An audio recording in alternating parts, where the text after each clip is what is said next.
Sisimulan na ngayong araw ng Martes, June 4 hanggang Biyernes, June 7 ng Association of Southeast Asian Nations o ASEAN ang isasagawang Coast Guard and Maritime Law Enforcement Forum na gaganapin sa Island Garden City of Samar. Sakay ng BRP Gabriela Silang, idineploy na kahapon June 3 ang mahigit 1,000 PCG personnel mula sa Coast Guard Special Operations Force at Coast Guard K9 Force. Kasama rin sa na-deploy ang PCG Quick Response Team para sa kaligtasan ng mga delegado. 7 o 8 commander at mahigit 200 delegates mula sa ASEAN countries tulad ng Pilipinas, Singapore, Malaysia, Indonesia, Brunei, Laos, Cambodia, Myanmar, Vietnam at Thailand ang inaasang dadalo sa meeting.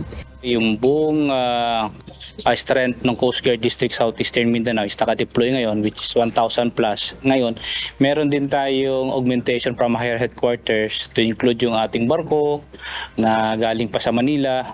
Ilan sa mga inaasang tatalakayin sa pagtitipon ang Regional Security Cooperation, Marine Resources Protection at ang issue sa West Philippine Sea.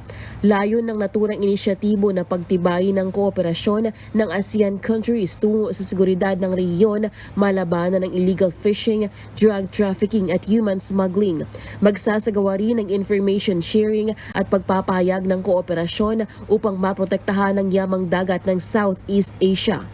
Target ng ASEAN Coast Guard Forum na palawakin ang ugnayan ng mga miyembro nito lalo na sa mga usaping may kinalaman sa kaligtasan at seguridad sa West Philippine Sea. Ayon kay Coast Guard Southeastern Mindanao Commander Commodore Richard Marfe, magpapatupad sila ng inspeksyon sa lahat ng mga pumapasok sa Samal Island kaya asahan ng Seaborne Patrol.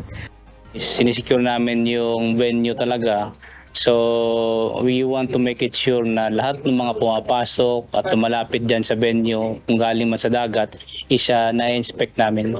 Mananatili ang deployment ng PCG hanggang araw ng Sabado, June 8. Laline Moreno, UNTV News and Rescue.